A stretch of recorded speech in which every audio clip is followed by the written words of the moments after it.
Gracias, diputado Reyes Carmona, por la presentación. Yo voy a tomar 10 minutos más medio minuto de unas cuestiones que quiero hacer, si me lo permiten. Adelante. Y ese medio minuto va dirigido, por supuesto, a agradecer al diputado Reinaldo Sandoval Flores por la presencia aquí en este foro, que considero que es importantísimo. A la presencia de las diputadas Ana Ayala, Ivonne Cisneros, Mónica Herrera, por acudir a esta sesión. Evidentemente, agradecer pues la introducción del diputado Emanuel Reyes Carmona y tener la oportunidad de participar con María Constanza Tort, compañera mía de trabajo en el Poder Judicial durante muchos años, y Edmundo Estefan Fuentes. Y el siguiente agradecimiento es al diputado que nos hizo favor de presentar la cuestión de agua, y a mi antecesor en la palabra, que me resolvió varias de las cuestiones que les iba yo a platicar. ¿En qué sentido? Si me hacen favor de, no sé si yo puedo hacerlo, la presentación, me ponen la presentación, y yo antes de la definición de infraestructura, pongámosla como es el conjunto de servicios medios técnicos e instalaciones que permiten el desarrollo de actividades productivas de un país. Así de sencillo. Pero vean la lista que les pongo en la lámina, si me la logran poner. Carreteras, ferrocarriles, sistemas de riego, sistemas de alcantarillado, represas, escuelas, hospitales, hidroeléctricas, red de distribución eléctrica, puertos, aeropuertos, es decir, cualquier comisión a la que ustedes pertenezcan en esta Cámara de Diputados está relacionada con infraestructura pública. El diputado hizo favor cuando explicó el agua, que además la infraestructura pública tiene dos fines, la económica y la social. Económica, la industrial; social, la urbana.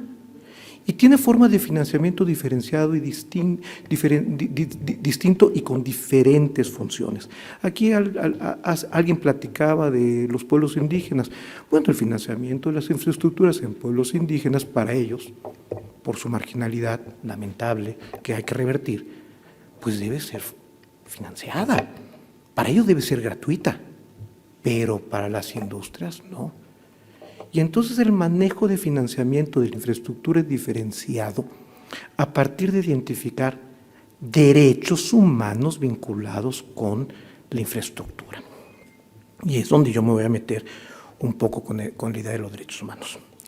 Les recomiendo mucho un libro que publicamos el año pasado en Tirán Lo Blanche, que se trata de la infraestructura, cómo se desarrolla la infraestructura en Iberoamérica. Es un congreso que hicimos en la ciudad de Mérida. Hay cerca de 60, 70 contribuciones de profesores iberoamericanos. Es muy interesante porque ahí pueden ver las distintas funciones que puede tener la infraestructura, de las grandes inversiones hasta las inversiones que van dirigidas a cuestiones directamente de índole social, desde la presa hasta la sequía. No hay que olvidar eso. Entonces, los temas de infraestructura están en los 3 niveles de gobierno con distintas dimensiones, y un presidente municipal no puede ser ajeno a la infraestructura. Y la infraestructura se convierte en el elemento, como ya lo dijo el maestro que me antecedió, fundamental como medio para realizar todos los derechos sociales que ustedes se puedan imaginar. Si ustedes hablan de derecho a la salud, sin infraestructura no hay derecho a la salud. Oiga, que yo quiero ser como Dinamarca. ¿Tengo la infraestructura para ser como Dinamarca? Que yo quiero tener la educación de Finlandia. ¿Tengo la infraestructura para tener la educación como Finlandia? ¿Qué estoy haciendo para construir esas infraestructuras? Y lo digo no como propuesta de gobierno, porque todos los gobiernos de cualquier naturaleza hacen este tipo de promesas, pero, por ejemplo, uno analiza el plan de infraestructura del calderonismo y dice, uy, qué padre, ¿tenemos los ingenieros para construir todo lo que quieren construir? Y la respuesta era no. Requeríamos 3 veces más de los ingenieros que estaban puestos en los programas de infraestructura. Entonces, los programas de infraestructura son muy bonitos, son muy entusiastas, pero requieren de factores financieros y técnicos para poderse llevar a cabo. ¿Por qué?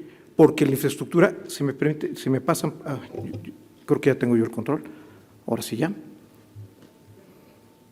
Ahí están lo que les dije, y luego les presento la complejidad. Y entonces vamos a empezar a distinguir dos tipos de derechos relacionados con la infraestructura. El derecho de la infraestructura, que es la ley de obra, la ley de telecomunicaciones, la ley de comunicaciones y transporte, todo lo que regula cómo hago la infraestructura, cómo la asigno, cómo la concesiono, y el derecho a la infraestructura. Entonces, tengo que tener un derecho de la infraestructura suficientemente coherente para lograr lo básico de cualquier sociedad, que son los derechos humanos a la salud, a la educación, como ya lo había platicado. Y, ojo, no hay una sola forma de llevar a cabo el derecho de la infraestructura. Me diría mi abuelita, adagio jurídico muy importante: ni tanto que queme al santo, ni tanto que no lo alumbre, ni tanto gobiernismo, ni tanto mercado. Busquemos un punto medio. Y mientras la ideología, y ahora sí vengo a un comentario, fíjense que la ideología puede generar problemas, porque mientras comento que los privados no, por otro lado anuncio que llevo 7 o 9 asociaciones público-privadas para construir proyectos carreteros. Ni tanto que alumbre al santo, ni tanto que lo queme. Hay que ser equilibrados en esta vida, creo yo, tal vez me equivoque. Y entonces el derecho a la infraestructura tiene aspectos financieros, administrativos, fiscales y sociales. ¿Cómo la voy a pagar? ¿Y es gratis para los pueblos indígenas? Sí, pero ¿cómo genero subsidios para que le llegue ese financiamiento? Porque la infraestructura no es gratis, cuesta. ¿Cómo le hago para que el dinero llegue ahí?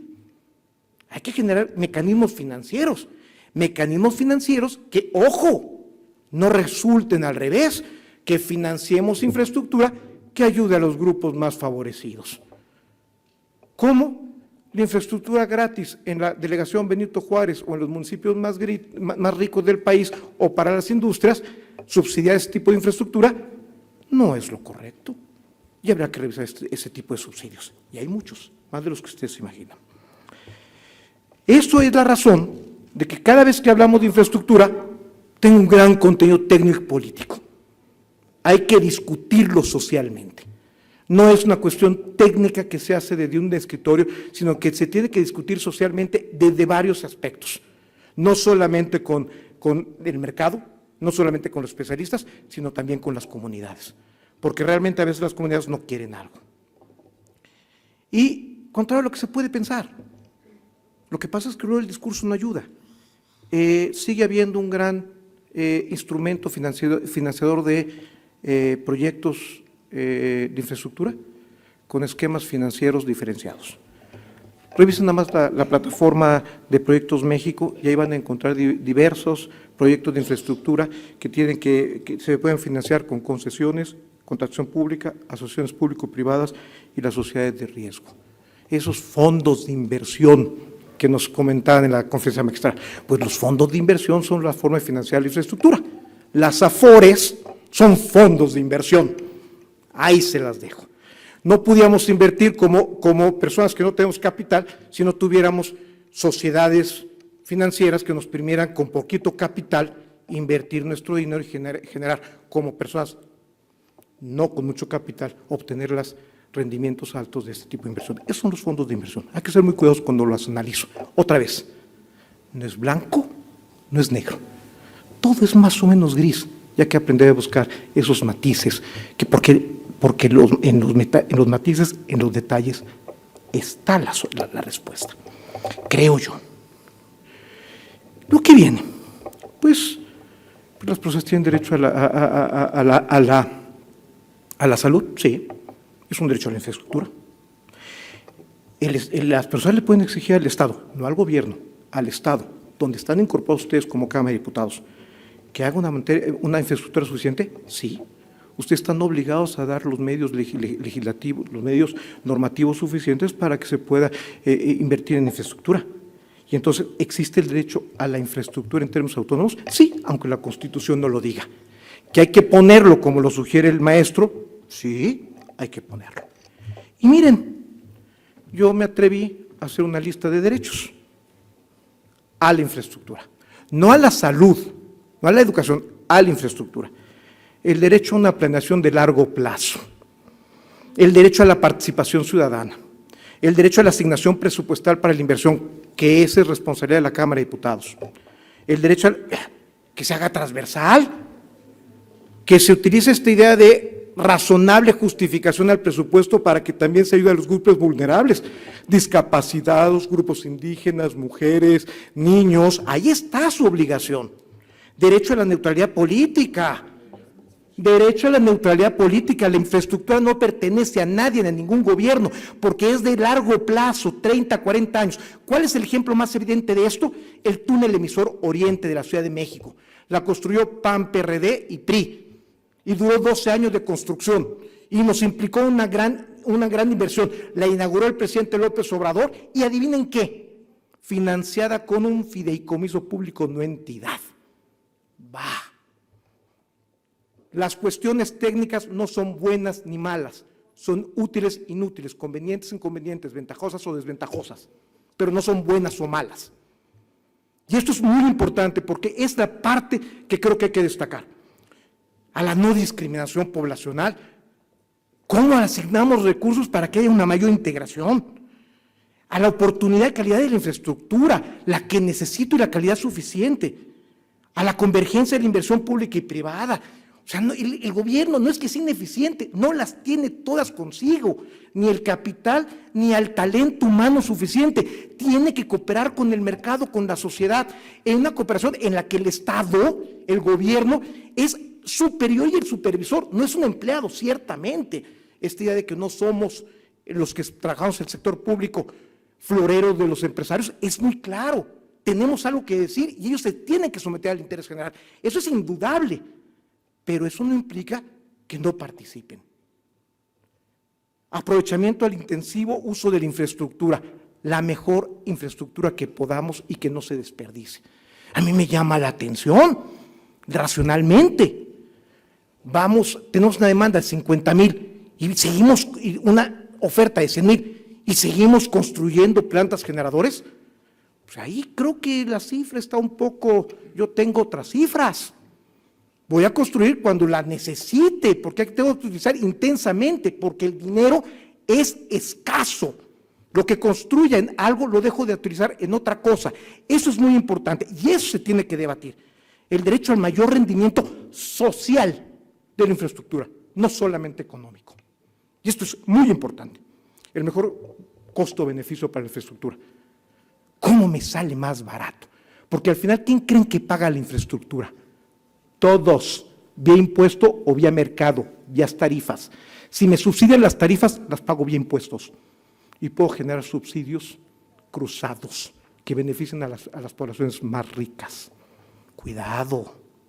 Derecho a la infraestructura amigable al medio ambiente. Oiga, primero las eólicas, pues sí. Oiga, pero cuestan más. ¿Debemos financiar el cambio energético en el país, sí o no? Es una pregunta de fondo, porque eso tiene 30 años.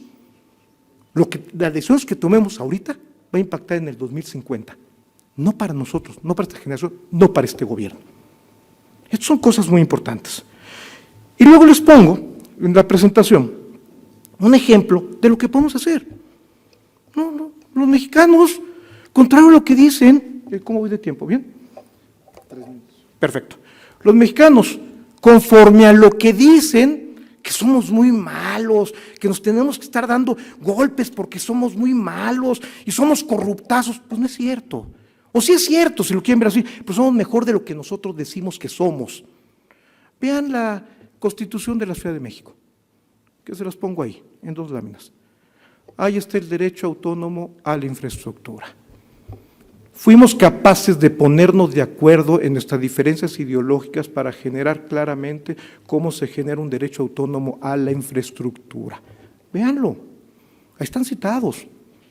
No es algo que vayamos a hacer, ya lo hicimos como sociedad mexicana, nos logramos poner de acuerdo. Oiga, que falta mucho. Pues sí, pero eso es problema de los administradores. El problema del legislador es establecer la estructura normativa equilibrada. Son 2 funciones totalmente distintas. Y la función del juez, pues verificar que se cumplan con respeto a los derechos humanos. Y entonces, pues miren nada más esto. El derecho a la infraestructura tiene su fundamento ¿en qué? Pues un mejor aprovechamiento de los recursos públicos, artículo 134 constitucional. El derecho de los particulares a participar en la construcción, ampliación, mantenimiento y operación de la infraestructura pública. Ay, de repente me cae una presa en mi comunidad.